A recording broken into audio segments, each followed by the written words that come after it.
Benjamin Franklin had a lot to say about becoming your best self.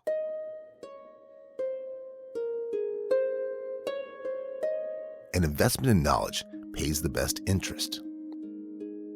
Early to bed and early to rise makes a man healthy, wealthy, and wise.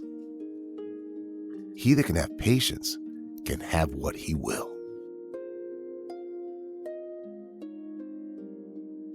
But his best self-help advice didn't come from the witty sayings he published for the public.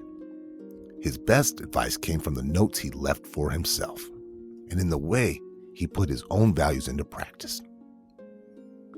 Benjamin Franklin believed that to reach the peak of being human, one would first have to master the core virtues. For Franklin, these were temperance, silence, order, resolution, frugality, industry, sincerity, justice, moderation, cleanliness, tranquility, chastity, and humility. Some of these virtues he borrowed from the Bible. Others he borrowed from men he admired, or traits he respected in his peers. And to be sure, he actually practiced these, rather than just writing them down. He made himself a roadmap. Firstly, Benjamin Franklin started a virtue calendar. Every day he put his virtues on his daily agenda and checked them off if he remembered to practice them in his regular business. If all of them were checked off by the end of the day, he considered it a success. Secondly, he knew that mastering all of the virtues that make a person great all at once would be impossible. Instead, he tried to master one at a time. Here's what he said about his attempt at mastering the things he respected. My intention being to acquire the habitude of all these virtues, I judged it would be well not to distract my attention by attempting the whole at once, but to fix on them one at a time, and when I should be master of that, then to proceed to another and so on, till I should have gone through the 13. Or to put it in modern English, he decided to master one virtue at a time, but to master them in order that would make the next one easier, or if not easier, so they would synergize with what he had learned before. Here's what he chose to master first. Temperance first, as it tends to procure that coolness and clearness of head, which is so necessary where constant vigilance was to be kept up.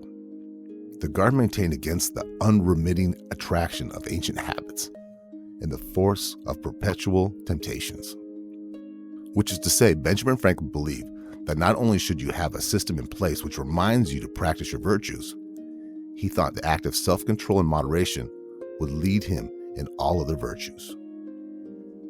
Because in his opinion, becoming the best version of you doesn't start with big dramatic changes you make in your life, like a New Year's resolution that will soon be abandoned.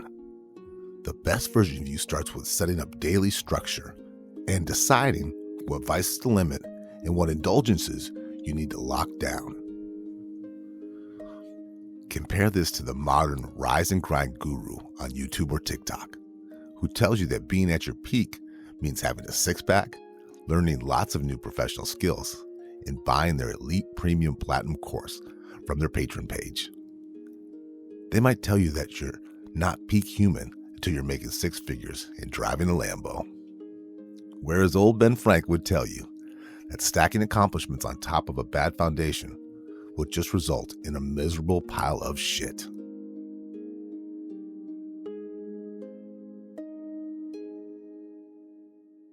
You're listening to The Re-Engineered You. This is a podcast about self-empowerment and all the myths, lies, and misconceptions we tell ourselves. Then we use science and history to bust those myths and re-engineer a better you. I'm your host, Todd Laments, the extrovert. And I'm the writer, researcher, and introvert, Joe Anthony, whose job it is to dig through the outer layer of no-duh on the internet. Today we celebrate our 200th episode. Over our last 199 episodes, we've debunked gurus who have boiled their followers alive in the name of self-help. We've busted the myths of dietitians who invented the misleading stats we all follow today, just so they could sell books. And we've investigated church pastors who have made themselves mega rich by taking money from mega desperate followers. By working on the show, Joe has earned a private investigator's license, a few national writing awards, and has nearly completed a college degree in psychology. Meanwhile, this has led for me starting up several successful service businesses, meeting someone directly from the show and marrying them, competing and won some national speaking contests from Joe's research and structure on the show. Not to mention being showered with attention for Joe's research and sound a lot smarter than I look. To celebrate these modest accomplishments, we want to talk about the lessons we've learned over the years, which tips we've actually put into practice, and we want to compare our notes with philosophers and thinkers who have asked the same question: what makes the best person? To help us navigate the wisdom of our forefathers, Joe and I have 3 facts we'd like to keep us on track. Fact 1. The peak human isn't a manosphere influencer like Andrew Tate or self-help guru Tony Robbins. The peak human is you, or if it could be you, the right understanding of your values and triggers, and maybe a little dab of eudaimonia. Fact 2. There's a terrible plague in the world that's making everyone lose their minds all at once. It's called outrage, and everyone wants you to feel it all the time because it makes them rich. So why is outrage the unvirtue? How is one emotion making it impossible to evolve into our peak selves? Fact 3. Reading self-help books or listening to self-help gurus on YouTube is not sufficient. To really change yourself, you need to practice self-awareness, which requires intellectual humility. There's a reason Benjamin Franklin called intellectual humility the hardest virtue and the 13th virtue. That's because making a practice out of finding your blind spots and fixing them might be the toughest myth you ever have to bust in your life. And you have to do it over and over and over until you enjoy the practice. We're going to get to our points, but first I want to ask Joe why we're doing an episode specifically about peak human accomplishment. I used to watch Diary of a CEO, Andrew Huberman, Dr. Mike. I used to watch a lot of sort of rise and grind stuff, and it was all motivational. Like it was all geared toward, become the peak you and become somebody who accomplishes. That you're an alpha, you're accomplisher, you're as Jeff Bezos put it, you're a needle mover. No pain, no gain kind of guy. Exactly. And that's kind of like what this whole show started out as. We used to meet in a diner. I mean, like, this sounds so cliche and stupid, but like it was the Pepper Mill, which they're now closed down, so I can say their name. Like we used to go there and like compare notes and talk about the documentaries and stuff we've seen. And that's kind of where this show started, is we used to sort of like compare, okay, who's a real self-help person? Like how do we take the stories we have learned and how do we become those people? Like how do we take our stories? How do we combine what we have like heard and learned, and how do we become the next Tony Robbins? But there's no connection between your storytelling history. I think at that point it was like a quote, an inspiring quote, and how to turn that into a speech, right? Right. It's evolved quite a bit. Yeah, and as it evolved, like we started out, like if you listen to the early episodes, they are hard to listen to, but they have good information, and like a lot of them started out by just with sheer admiration. A lot of the early episodes were just, here's some amazing people and what they've accomplished and how to do the same. But over time, we so very frequently ended up debunking gurus and the same people who we look up to, the same people who are like, rise and grind, buddy. Like, you got to get on it. You have to put, everything forward. By the way, you got to buy my book about how to become a peak human. Like, oh, by the way, you need to pay into my courses that will show you how to be like me.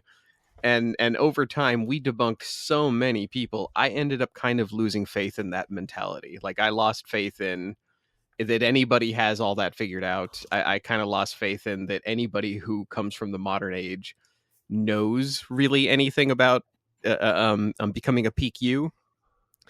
And and it started making me question. Like, it's weird to like lose faith in an ideal of somebody. Like it's weird to lose faith in the notion that you can be peak.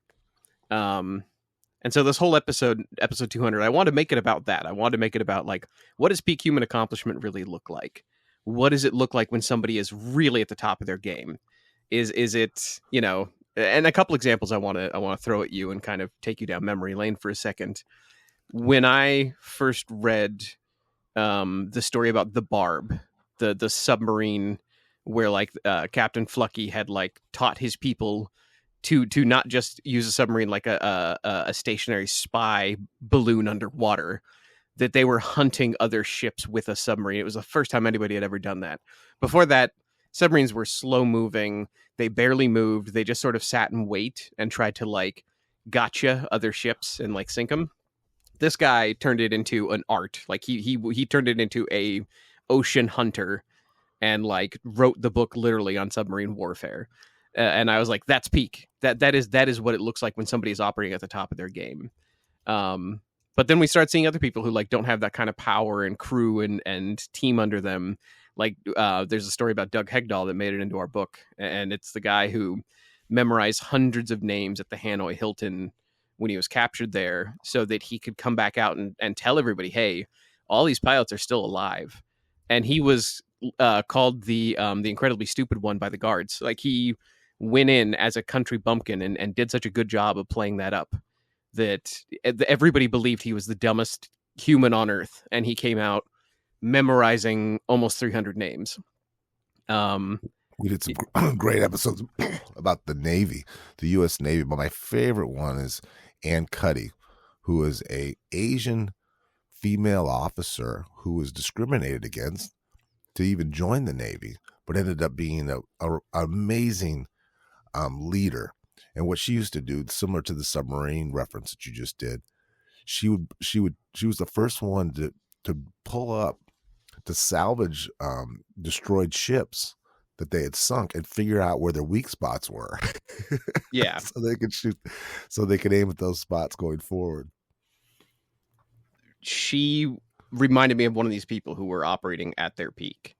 And to be at your peak seems like a temporary time in your life, doesn't it? Like, I think even that saying is so spammy, right? It does seem like you're at the peak of a mountain.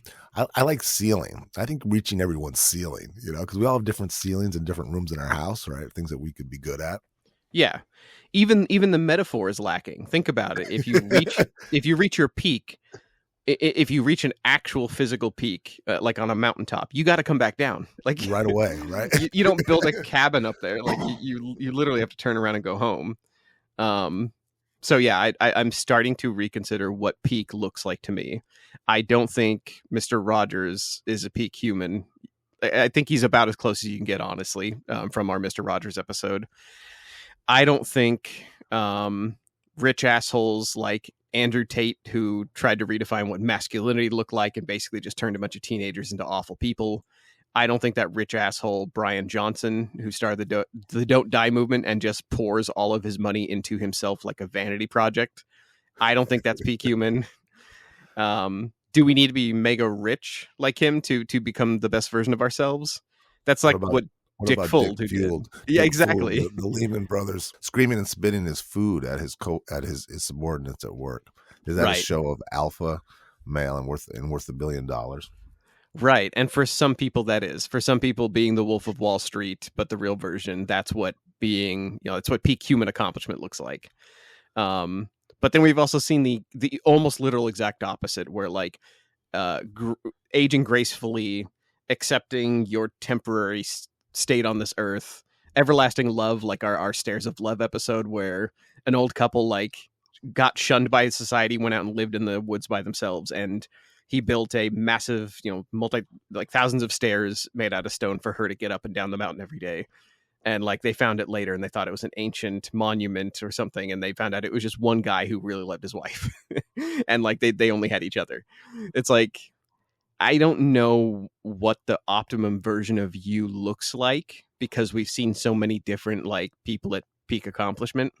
But I do know what it doesn't look like, and I do know that I think Ben Franklin and Aristotle probably have the closest answer to this.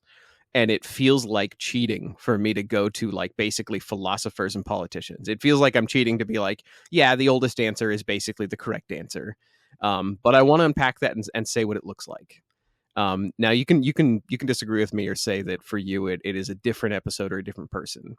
But I think that what we covered with Ben Franklin, where he has a virtue map, and Aristotle, where he talks about eudaimonia, and he talks about, are you thriving? Are you actively trying to become a wiser person?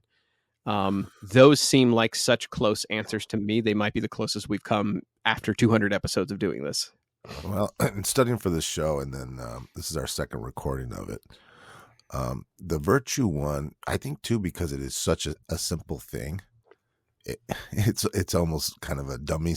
It's like one of those you forget to do because of course. But there is a real power in just being nice and not overreacting to everything. And we're living in a world now. So I've stopped myself, and the neighborhood I live in is a very, very, very liberal, a very, very liberal area. And people are just outraged at what's going on. And I just am not engaging in it.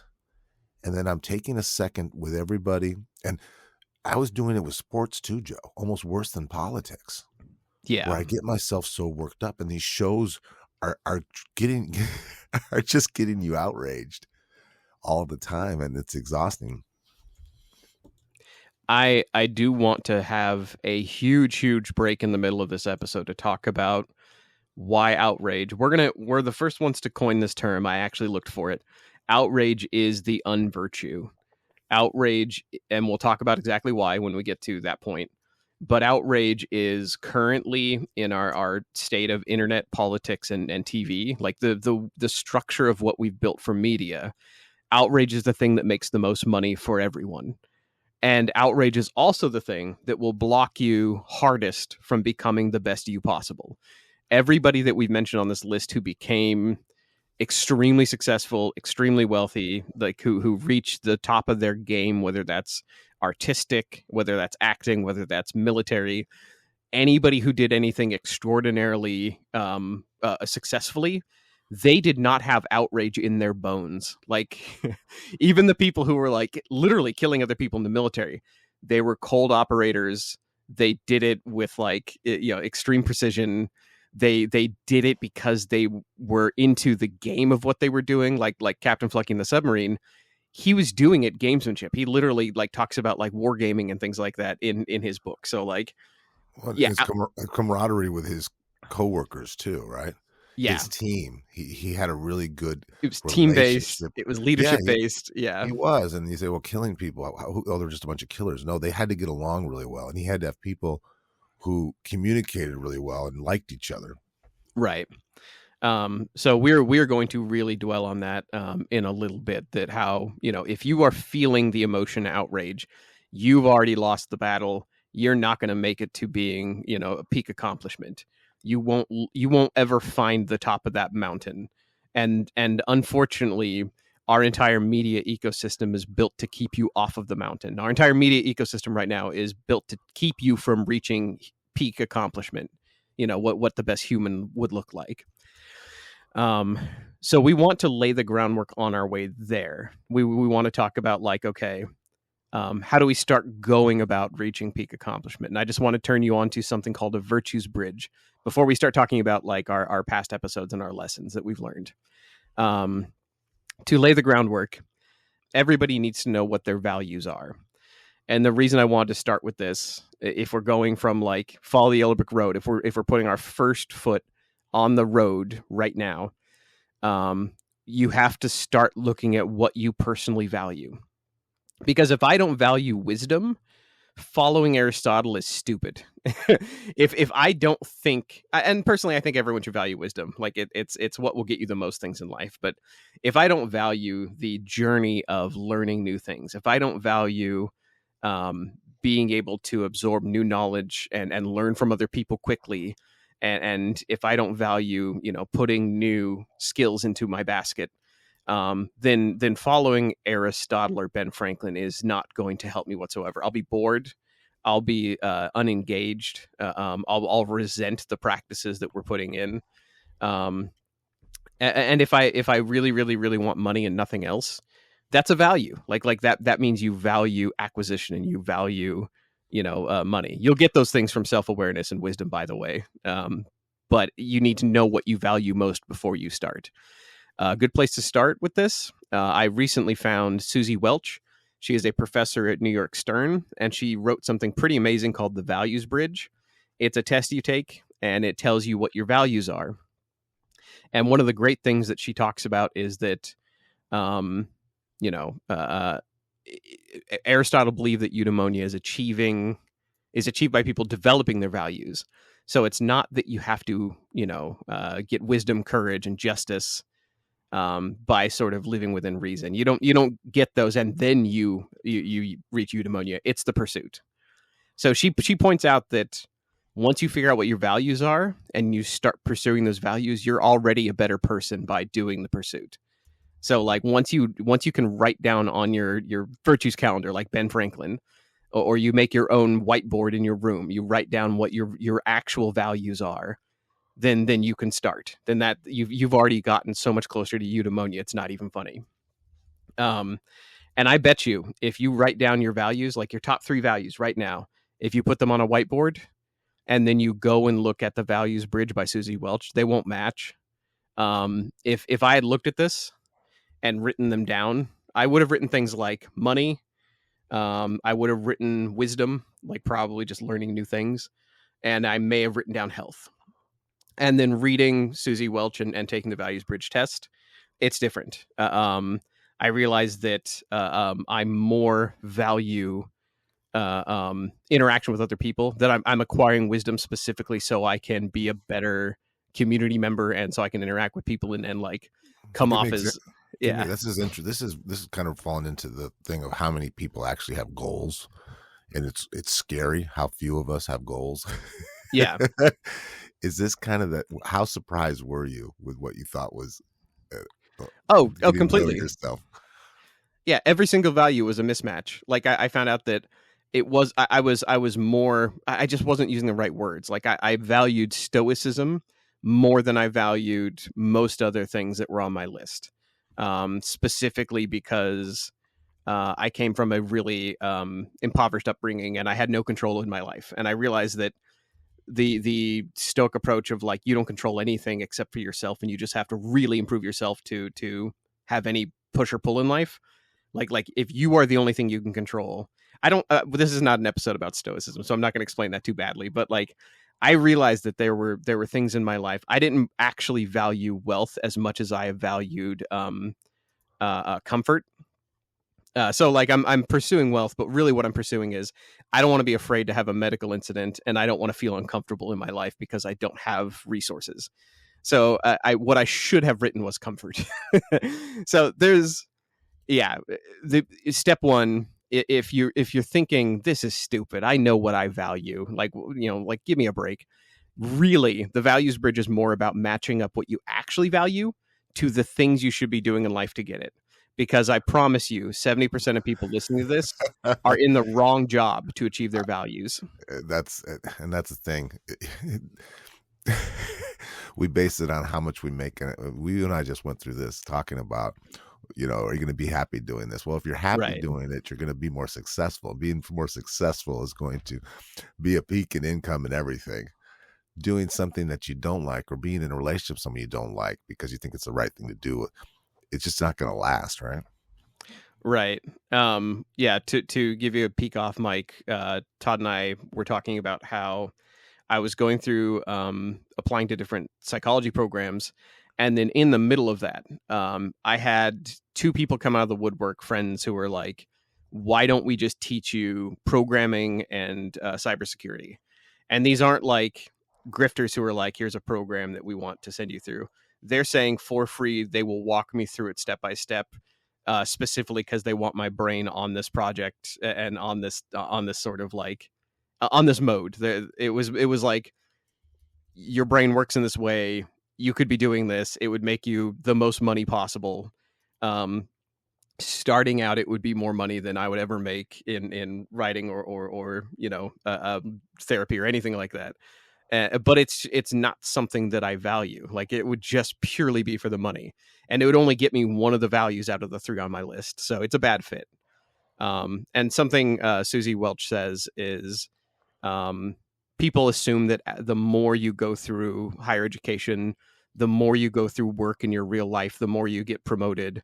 That opens up opportunities. Like, you know, now that you're educated, or now that you have a high position, the world is your oyster. You have more opportunities. It's actually the opposite. She says that, you know, the things that fit your value and the things that fit your skill set, they actually close off. There's less and less of them the higher you climb, until you're basically looking through a porthole at the 2 or 3 things left that you can do that fit your specific skill set and your specific values. So you need to know them before you start. Now, to relate to our listeners, do you ever gone to work and you can't get out of your car because it feels like you have a lead blanket on you because you're dreading seeing your coworkers and even touching that door to get it? And I know everyone has had that feeling. Yeah. Going to a job that you hate and where they hate you. It is funny to have that feeling about a job. Like, I have pulled up to work not wanting to get out of the car, and realized that it was one of the easiest things I could be doing. Like, I had a very easy job and I still didn't want to get out of the car. But telling me that we need to write, you know, an insanely dense episode breaking down some of the hardest subjects humanity has faced, and I'm there. Like, so you can tell, like even something that isn't difficult to do, a lot of people are like, this just doesn't fit my values, and it doesn't fit my values so hard, I don't want to get out of the car. Like, That's how I always felt like about being an alcoholic, but then being a workout person too. Like, I'm staying up all night on a bender, but then I'm taking the skin off chicken. It just didn't match up. When you break your right. own rules, you really are unhappy, right? Yeah.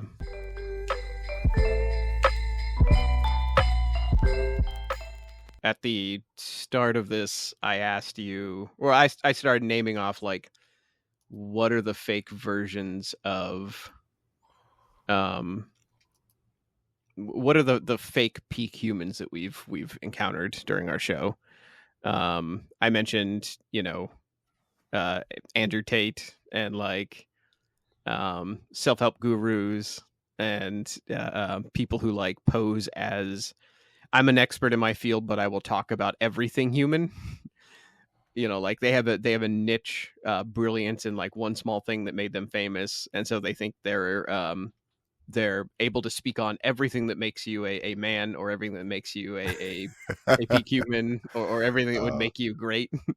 I had this boss I used to work for, and he published a book, and the title of it, and this guy was a jerk. I mean, this guy was very egotistical. He was a typical what you would think of as an arrogant salesperson. You know, he played college football, and he kind of thought he was better than everybody, and he was very successful in auto finance. But the title of his book, the reason I bring it up, was How to Succeed in Sales and Life. And I just thought that was the worst title of a book. You know, like, just what you just said. They think that they know how to do everything. Yeah. That's a great title. That's the title of our book. I don't know if you know this, but like, oh darn, it's taken already. Yeah. I see you had Colonel Sanders on here, and the Bee Gees. Evel Knievel. Were these people that you looked up to before? Like, a lot of them I used to think were like heroes. I did. The Bee Gees is one that what the Bee Gees does, and our Bee Gees episode was about recognizing your prime, and how when we go see a musicians, we don't want to hear their new music. We groan, right? And we don't want to see Bruce Lee with a big stomach and a receding hairline. We want to see them in their prime. And I think what the Bee Gees thing taught me was, you know, to really harvest when you can, because your good days aren't going to last forever. Yeah. So get to work, get busy, because you don't have forever. The thing I liked about Evel Knievel was, and I heard this from Jack Canfield, the public speaker. I hate to quote these gurus, but I do like him. I do like a lot of his stuff. And he said, if people don't believe in what you're doing, Stop trying to convince them. There's plenty of people who are going to believe in what you do. So don't try to win over people who don't want to be in your team. Just go find your people. And that's what Evel Knievel. He didn't care. He was a shameless self-promoter, almost too extreme. But sometimes you have to do an extreme person like him, Yeah. to make the point stick, What a weird thing to become like the peak about. Like his self-promotion was so shameless and so goofy. It was laughable, but also what a strange thing to get good at. like jumping motorcycles, like at a time where like that was like a carnival thing. Like it wasn't so mainstream. It wasn't being put on TV as much. Like it was and it hasn't been famous since him. You know what I mean? Yeah. It's kind of like Arnold Schwarzenegger in bodybuilding. Him, Evel Knievel's still the most famous motorcycle jumper, right? Right. And if somebody came up to you in the street was like, "Do you want to see me jump a motorcycle or a bunch of stuff?" You'd be like, "No, what? Like, get out of here." You're so right. And then he's like, "I'll build a movement around this," and yeah, he did it. I used to sort of like read self-help books, and I used to read biographies of great people. And I used to just sort of accept that, like, the thing that made them great also gave them a measure of self-awareness, or the thing that made them great also made them, what peak accomplishment would look like. So good examples are reading about corporate giants, reading about like, Andrew Carnegie, like literally reading the book about how to win friends and influence people, written by somebody who had all the money in the world. Like I used to idolize people who like were both a giant in their industry, a giant in corporation, and also like seemed to have a good head on their shoulders, and they were doing it through self-awareness, or seemingly. But my biggest aha was starting this show effectively as a libertarian, and like I was in a libertarian debate club when we met, because I believed very hard in sort of like the wisdom of a free capitalist system. And doing this show, and just almost every single episode that touched on corporate accomplishment also mentioned that they were taking advantage of people in some way, it made me anti-corporate. Like it totally flipped me. Like I think my biggest wisdom pothole was we paved over it by just going over every company that I could find where I thought there was a hero, or I thought there was somebody with awareness, and finding out that no, they stole wages as a matter of as a matter of policy, and that's how they got so much money. Or in the case of like Amazon, they put people through hell for a very small amount of money, and they always had turnover because they positioned their warehouses in like poverty level neighborhoods. So like the best job was here, but it was also a job that you can only do for like 6 months because it would kill you. And it's like, like we just went through so many episodes where my heroes, who were, corporate giants, were also just the scummiest, worst people on earth. And they were doing unconscionable things to get their money. It's this but, right? Yeah. We never like found my Atlas Shrugged unicorn. We never found Rearden Metal. Like we never found somebody who had invented something, and it just that purely made them prosperous. Now, to show you that I'm the Neanderthal knuckle dragger of this team of Todd and Joe, how I judge a man's success is I Google them and see how beautiful their wife is and how big their house is. and if she's beautiful and the house is big, I admire them even more. Yeah. Something that I hate to admit, I'm not proud of that. I do that too. Like one of the most shameful Google searches that comes up in my thing is like I'll type in somebody, like a famous person's name, and then like I'll just type in like their spouse, like wife or husband, and I'll be like, how attractive are they? How much is that money helping them punch above their weight class? How rich are you? Oh, well, geez, you're rich. Oh yeah, you're dating a model rich. Yeah, something that it used to keep me up at night. Like there's episodes that we've done that are like, they rip the mask off of what being a peak human looks like. One of the things that I used to think too is that like politicians that are at the top of their game, that's a peak human. But then you and I had an episode where we found the average amount of money it takes to buy a issue from a politician. So like, say we want to. And just for local government, it's shocking. Oh You have no, to no, be yeah, wealthy to be a local county commissioner. Yeah, it's local all bought. It's all bought and paid for. local government was so cheap; it was in the thousands. Like if we have one single issue that we're like, I need this bill to pass so I can build my bridge, or I need this bill to pass so that I don't lose the ability to like operate my company in this county or whatever. I need this one vote to pass to be able to buy up more houses in this area so I can flip them and rent them out at top dollar. It was so cheap to buy a politician's vote. It was it was in the low thousands if you go with a local politician and you just directly donate into their campaign. And and people are like, oh yeah, no, politicians aren't swayed by money. I've literally heard You're this argument. insulted by how little money it takes to buy them, right? Yeah, It wasn't suitcases and these shitty motels. It was $150. and before you say, oh, they would have voted that way anyway, you're giving them money for something that they would have already voted for. That's not true. What they found is that thousands will flip a local politician to vote against their constituents. So the people who voted them in, the majority who want them to vote a certain way on an issue, if all of their people who voted them into office want them to close the local library because it has offensive material, if I go and pay them like the maximum amount of money into their campaign coffers for that term, they'll vote against their own people. They will like just on statistical average they will. And the thing that keeps me up at night is we found out that it was about 300 to 400,000 to do that on the big scale. So like you go up to like senates and governors, it doesn't take that much. It does not take that much to flip a politician, even on a big scale. There's a reason why Ted Cruz has earned the most money. It has broken records for how much campaign contributions he's gotten of any other politician.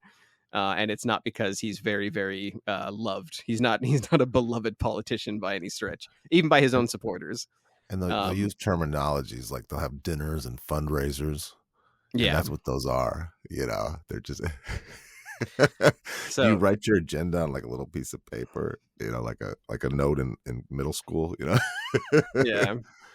I after those episodes, I upset, like I'm shaky hand scratched out politician in my list of peak humans and what peak human accomplishment looks like. They're just whores. Yeah. Oh God.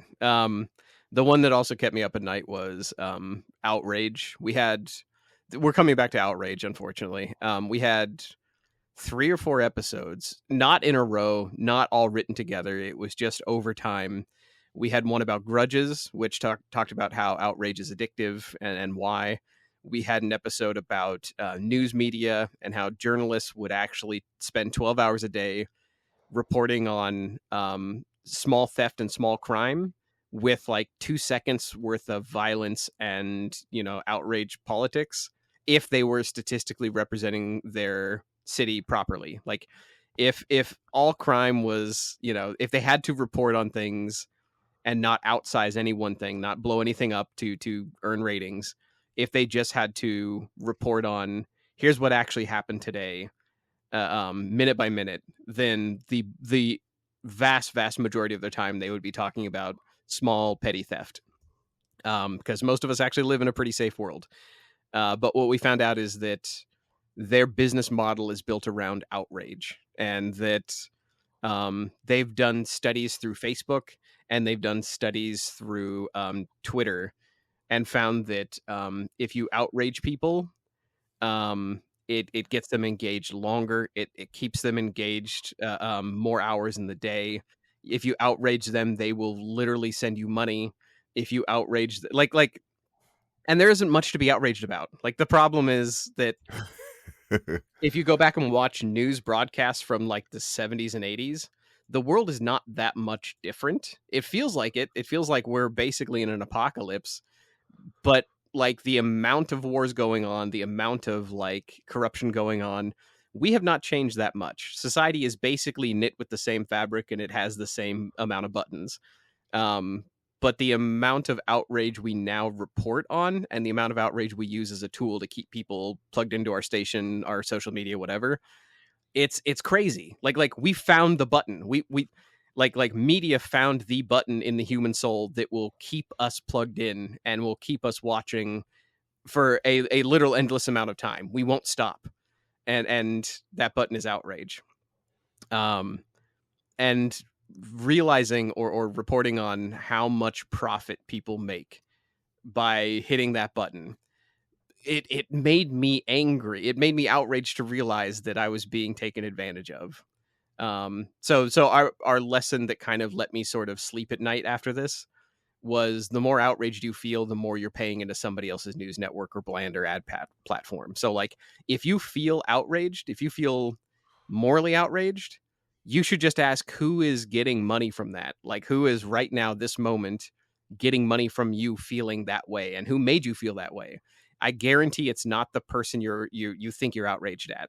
If the news tells me this politician is my enemy, if the news tells me this group of people are real pieces of shit, if the news tells me, this college put out bad studies and they deserve death, or this group of people is like wronging me, the thing I really should be asking is, how much money are they making by telling me that? Like why are they telling me things to make me feel this bad and this angry? And how much money are they going to make from that, when that cortisol level that I keep high every day is killing me, literally, and I haven't done anything for my personal health today. But it's not just that outrage pays other people when you get outraged. It's that emotional trigger robs you of your ability to do anything except wield a pitchfork. You can hold up a torch and a pitchfork when you're outraged. You can't become virtuous. You can't become the peak you if you're in that state of outrage. Well, as a student of this, what is it that is in us, in our DNA, that says, is it a fake sense of control when we get angry and outraged? Does it feel like we're doing something? It's a sense of control. It's a sense of tribalism.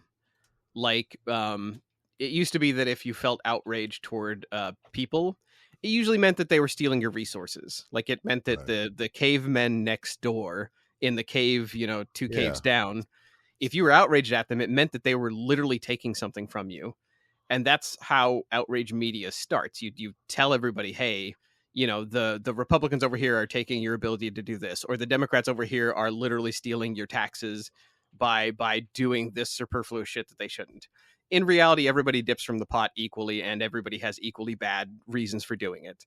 In fact, when we sort of like reformat or look at the format of the show, I want to have an emphasis about how much of a duopoly and how bad the two political parties are for us right now as a country. That there is no virtuous party. There's no party that's saying you should be wiser humans. Both parties are getting paid by you being outraged, and it's fucking atrocious. But I mean, like Aristotle said it. If you want to be like, oh, you're just a podcaster who reads too much into the shit, Aristotle said anybody can become angry. That's easy. But to be angry with the right person to the right degree at the right time and for the right purpose and in the right way, that is not within everyone's power, and it is not easy. That was Aristotle. That's not me saying that. So, like, he knew outrage was a political tool and a tool to make money off of people. And he considered it one of mankind's biggest blind spots. So, like, I'm not alone in this. Outrage is what's keeping us down as an individual and as a group. I want to focus on the individual. I want to know what it takes for me to become a peak human. So if I can ignore the sources that are trying to make me outraged every day, I'll be able to get virtuous. I'll be able to pull a Ben Franklin. I will be able to improve myself and work on me in a way that no one really else can right now, because everyone is so full of outrage. Like I'll lap miles around other people if I can get rid of that outrage in my life. And if I figure out how, I'll tell you, because I really haven't yet. Saying that out loud makes me sound like I've got it all figured out. I still haven't figured out how to evade You're outrage. outraged at your own outrage. I can I hear. am. I can feel I can feel it. I can hear the emotion in your voice. Once you figure this out, it's going to be dangerous. Yeah. Okay, so I gotta ask, did you have a blind spot? My blind spot was outrage, obviously, and being a corporate worshiper, thinking that great men made history. Those were huge blind spots for me, and over 200 episodes, we beat that out of me with a poll. What was one of your biggest blind spots? Definitely measuring success.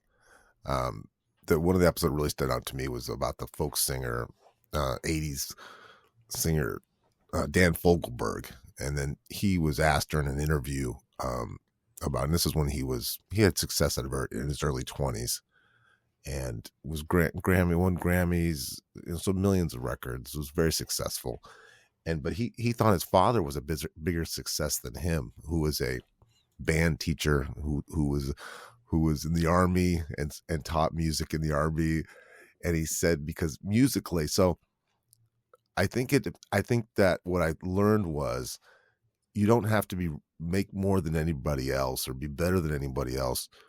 You have to their success isn't just monetary measuring, right? Like we were joking about earlier, the wife in the house. Real happiness can be made in being a great public speaker and Toastmasters. You don't have to be Anthony Robbins. Yeah, You get a very similar return. You get attention. People respect you, so you don't have. Does that make sense? it does make sense. I feel And it's not betrayed by you saying that because we used to measure our success in amount of tigers we owned and pounds of cocaine that we had. gold-plated Lambos. It Yep. does feel like that. And what does that sound like? That sounds like loser talk, right? Like, oh, you're settling. Yeah, it does Oh, sound like settling. you could do more. You could do more. But I think it's not being too weighted in anything. And that's what that Dan Fogelberg thing mean to me. That Okay. yes, he has made a lot of money. And yes, he is playing Madison Square Gardens. But he's got a lot more work to do. He is not as good a musician as his father is. He's younger. Yeah. He's still, and that's what I see as in just being balanced and not just too weighted in any one thing for success and being self-aware. It's crazy to me what you're saying rings so true because I keep reading about the most successful people on earth and the people they admire are much smaller and much humbler and much simpler than they are, and they've just achieved a more specific mastery. Elvis Presley said that the person with the most beautiful voice on earth was Roy Orbison. And if you ask, I mean, like, obviously, if you're born in that era, you know who Roy Orbison is, but a lot of people don't. And everyone knows who Elvis is. If you ask Stephen King, who's one of the most amazing horror writers that you know of, he doesn't name a horror writer. He said Cormac McCarthy, who wrote Child of God. And that was like a disturbing thing for Stephen King to read. So, like, you ask these mega successful people, you know, like Dan Fogelberg, who is your mark of success, and he'll be like, my dad, who was a band teacher and he was the best at it. And I think they're honest about it. I don't think that's a joke. I don't like that. It Oh, sounds like humble bragging when people say that, but like, yeah, Elvis saying Roy Orbison shocked me, and it was like, no, it did. Like that's legit. Um, have you been able to put that into practice in your life in some way? Like, have you looked at anything and been like, that's success, and it shocked you with how little it was? It wasn't tigers and cocaine. it has. Working with you and writing and learning storytelling. Um, Learning storytelling from you and being able to watch movies and appreciating how they build the characters up. And the biggest one I learned, which I really enjoy, is I don't think I've shared this with you, is anytime I read a book or watch a movie and I ask Joe about something, there's this thing of you called it the James Bond thing, where you keep the tension up. So you have to keep tension in stories. If you don't have tension in stories, it's not a story anymore. Yeah, And so the James Bond example is he hooks up with this beautiful model, and then so it's you kind of get a release, and then but it turns out she's a spy, you know. right. And when you do those in your own stories and in my own speeches, it's made my stories so much more interesting, and I've held people's attention, and I've connected with them emotionally to the fact that people come up to me and want to spend time with me and get to know me better. So it's got real value in the world. And then working with our our vocal coach Leslie. Joe and I didn't know how to talk before we met Leslie, and she's this producer, radio producer who does TV commercials in New York, in her prime, and she's teaching us. Joe and I used to talk like this, da da da da da da da, but how to be more conversational, and how to pause, and how to be excited about certain things, and just it's helped us a lot, right, in our communication. I'm a lot less robotic, if you can believe that. I know I kind of come off that way. I used to, yes, and this We both had this we both had different flaws, but big ones, right? absolutely, You were more robotic, and I was more da da da da over yeah, emotional. yeah. You were a symphony hitting its crescendo. I was beat booping at the microphone. But they were Uh, both terrible to listen to. and it was interesting because I thought I was being over emotional. Like she'd say, say something with the extreme expression, extreme emotion. And I would think this is the hardest I can emote. This is the most expressive I've ever been. And then I would go back and listen to it again because she had like I had to record some of it. And I was like, no, I still sounded robotic. Like I thought I was being over the top and goofy to the amount of emotion I was putting into what I was saying. And now it comes natural. Now it's like, no, I that emotional sign language that I was doing eventually translated into real practice, and like it made me better at speaking with everyone. Now, let me tell our listeners this. Working with Leslie for an hour is like remodeling a house. You are exhausted. Yeah, Every syllable and every breath, Joe. Am I right? How I was tired are tired. you? You need It, a nap. yeah, it was like therapy, or it was like learning another language. Like it makes you concentrate that hard. um, I actually that kind of brings me to what the big point I want to make in this show is what other things have we put into practice after reading about peak humans, like after reading about what the best kind of people look like. And I'll kind of tell you the two or three that I learned from doing the show and that I put into practice pretty much right away. um, One of them was we read parts out of the Gottman Institute. If you don't know about him in the world of psychology, there's a guy named John Gottman, and he works with his wife, and they have what's called the Gottman Institute, and they talk about how to have a healthy, responsive relationship. And if there's one thing that you can take away that's easy to learn and easy to memorize, it's the golden ratio. Um, they talk about for every one critical thing you say, even if it's constructively critical, if you're trying to help the other person and like your partner is doing something wrong as a habit, and you're like, I could help you correct that, even if you say something critical that is helpful, you need to follow it up with 5 positive things, not all at once and not all in that moment. Don't just blow them away with like, you're doing this wrong, here's 5 compliments. Just throughout the day you need to have your ratio be 5 to 1 or 6 to 1. um that was huge for me because I'm naturally a critical person for myself a lot, but also for the people around me. I'm a perfectionist. So it helped me a lot with everyone's relationship, not just my partner, but everyone. I wasn't communicating well enough before that. Another This one one that is so useful, Joe, and yeah, I've done it. I seem to like spread it around though. I use it on my employees in my business, but then I forget to do it with my loved ones at home. And just even hearing you say it right now, this is one that I would have to write down and remember that. And it's kind of that thing where you soften things, you say 2 nice things, you maybe sneak in that thing that might be perceived as correctional, and then you leave with 2 really things about how much you love them and how great they are and how smart they are and how pretty they are, whatever. But God, right. it's easy. It's easier to do it with my employees than it is with my own people, because you kind of feel like that. You Well, do feel like you're helping them. Like, no, you got to do this, and then you forget that. Yeah. it's easier to do it with strangers because you don't know their talents yet. You don't know all the facets of their personality yet. So it's easy to give compliments to people who you work with or people who are in your sphere every day, who you like, them, but you don't really know them. When you have a partner, you already learned everything about them. Like it's at a certain point, there's not much else you can compliment them on except to say, like I love you doesn't count in the golden ratio. It's No. good, but like you have to find ways to needs you to be know, specific. It needs to yeah, be, yeah, like I like how you did this, and yeah, but then we start to take their strengths for granted, right? We do. yeah. We start to focus on the. Yeah, golden ratio. Something else the Gottman Institute talks about is bids for attention. If you're sitting at the counter and you're like on your laptop shopping for something or doing work, and they ask you like, what'd you think of the movie last night? Um, don't ignore that. Or if you do, give them a good reason and say, I really want to talk to you about that. I'm about to, finish what I had in my shopping cart on Amazon. Give me 5 minutes and I want to talk about that with you. Or if you don't have the time, be like, I'm going to be working for another 2 hours. Afterward, I want to stop and have lunch with you and I want to talk about that. Do not ignore bids for attention because that slowly kills a relationship, according to the Gottman Institute. This is a And big one too with children. When you communicate with any children in your life, sometimes yeah, they don't frame questions that it seems engaging or interesting, right?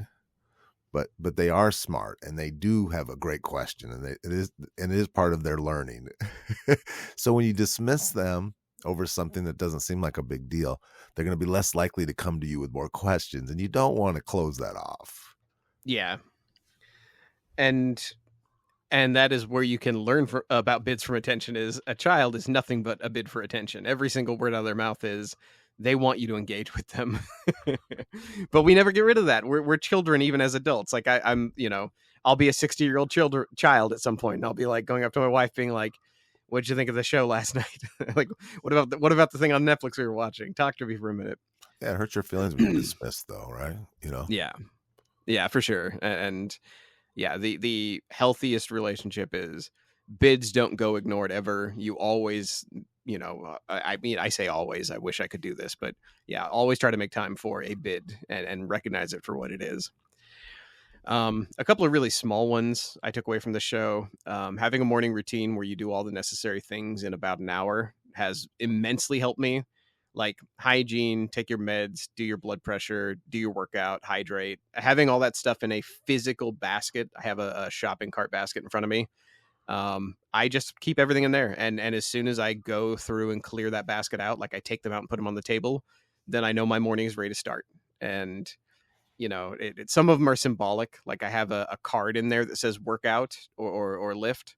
And I just do it. And then once that basket's empty, it takes about an hour for me to do everything. And that sets me in the right, place in mind. That's really grind mindset stuff, but it works and it comes from Atomic Habits. And we covered that at some point. Do you remember episodes about rejection callousing? That was one of the real, like, almost Andrew Tate like things we did, where it's like, if you get rejected by enough women or enough people, like partners, that supposedly you would callous yourself up and like rejection wouldn't hurt anymore. You could just become like a machine asking people out on dates. You'd literally have thicker skin. Yeah, turns out that was not true. Like all the best psych sources we could find were like, no, it makes you feel vulnerable. Like it fucks your self-esteem up really badly. Think of any kid that, and there's kids who were bullied more than other kids in school. Yeah. And they never got used to it. And it bothers them till the day they die, Right. Yeah. We found out that you can callous yourself to being told no, but you have to frame it in a very narrow way. If you get told no for a date, it's deeply personal and it is about you. That's why it hurts so bad and it never doesn't hurt. Like you can tell yourself it doesn't, but there's no circumstance where that doesn't harm your self-esteem in some way. However, if you are told no in a professional field, if you are told no for a job interview, you can say it's because of my list of skills or my literal resume document isn't good enough. Or you can say, oh, my story got rejected from a publisher because it did not match what they were going to print this year. So being told no a lot in work is a fantastic thing. And that can callous you. In fact, it does. Like it makes you better at engaging with, riskier places at work and riskier sales and riskier things that you normally wouldn't put yourself out there for. But damn it if it doesn't help you grow and get you money. Well, I think a good example too is people who get really good at job interviewing, and they just, even though they don't get the job, they just keep interviewing different, kind of similar to the Stephen King thing you told me about putting rejection letters up on the wall. Yeah, he had a It, stack of rejection letters, yeah, and and it made him better as a writer. it's a sign of reps.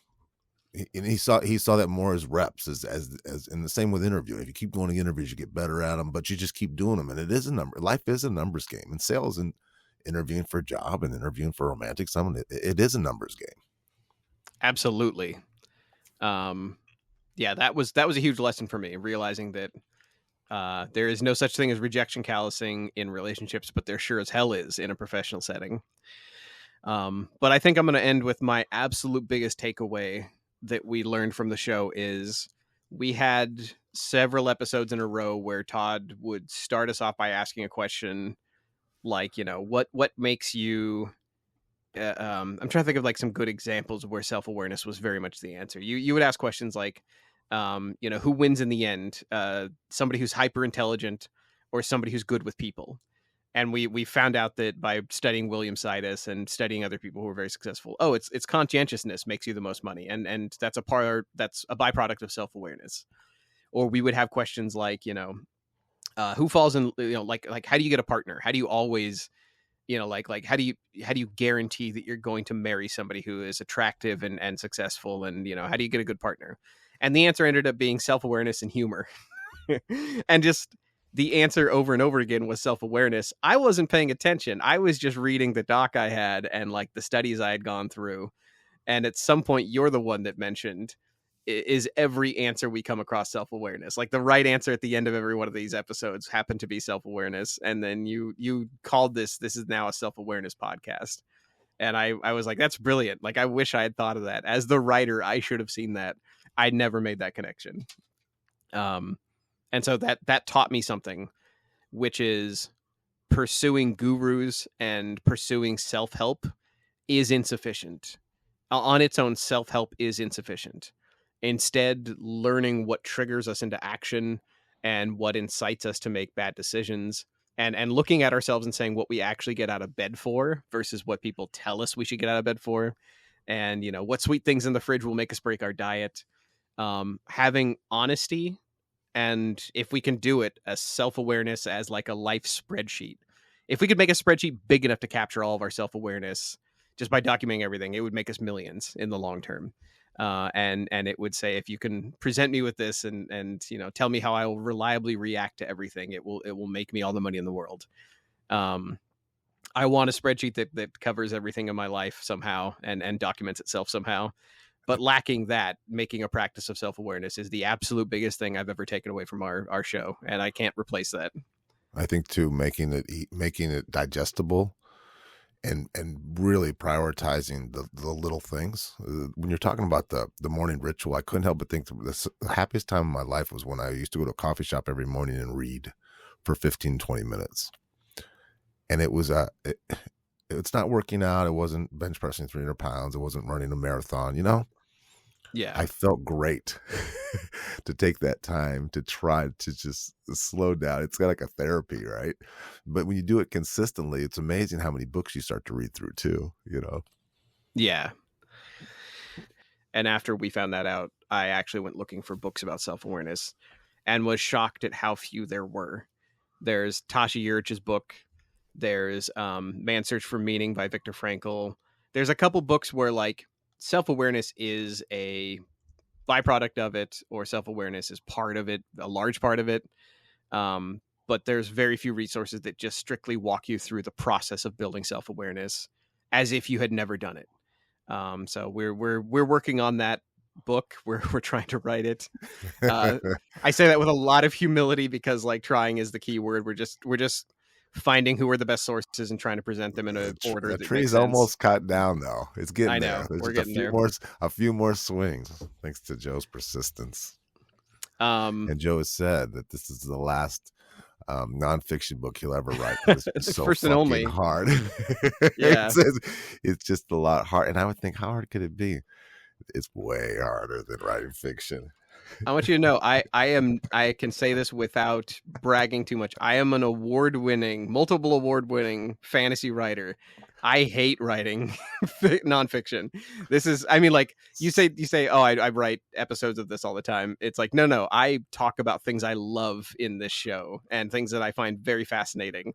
This is not, this show is not writing nonfiction. Writing nonfiction as a book has been, long and painful. And everybody who writes a book knows that. So I'm not saying anything new or fascinating, but yeah, the amount of time and investment that goes into it, I don't think that will be returned and I'm just saying that as a realist, knowing that now in this era, in our the Lord's year of 2025, there are millions, literally billions of books getting published every year because AI exists and because people are flooding the market every single day. So if we get buried under that avalanche, we have at least something that nobody else has yet. And I hope that we can find people that will find that valuable. But that has been the biggest lesson of my life, and we got it here on the show, and I'm very proud of that. And I was going to ask you the same question: obviously not self-awareness, but is there something in this show that like lessons that you took away and that changed your trajectory as a person? Yeah, the big one being there's so many with 199 episodes, and you take a little bit away from everyone, but the ones that really stick out was Abraham Lincoln and being depressed, and what the gist of it was, he had severe depression his whole life, to the fact that he would study himself almost mad, and his people his people in college with him, his fellow students, would keep eyes on him because they were afraid of him. They wouldn't bathe; they'd have to take care of him, and then he would be suicidal and walk through woods, and families would take him in, and he'd be seen openly weeping in the White House. And what this says to me is it's okay for things to bother you and to have to be real sensitive, and then get over it and do more. But it makes me defend if I have a bad day or if someone does me wrong, if I get sued or something. That's just business. I said, no, I'm going to be upset for an appropriate amount of time, and then I'm going to move on. Yeah. And Abraham Lincoln is known to, no matter what color, red or blue politics, he's seen as the greatest president, right? Because of what he did, and that it's okay. And then another one was Lee Iacocca, and what that meant is being fired or someone not wanting you is not the end of you, but it is good. It is good for you. It's good to have doors sealed shut, closed. Ford fired him, and that made him focus all his energy, instead of trying to appease a fifth generation Ford who knew nothing about business. He went and did his own thing and became outrageously, and became, a symbol of success in this country, and made himself a legend. And I think that when other doors close, kick down another one. Yeah. He quit in a meaningful way. Like, he was the example of, like, if you can't make traction in the business you're in, you have to leave and you have to start your own thing. And I love those examples, by the way, like that, the Abe Lincoln, and finding out that he was so depressed, but also he used his depression as a way to like dwell on issues and try to find solutions. Like, harnessing that depression was something I had never heard of before. And that was a great episode.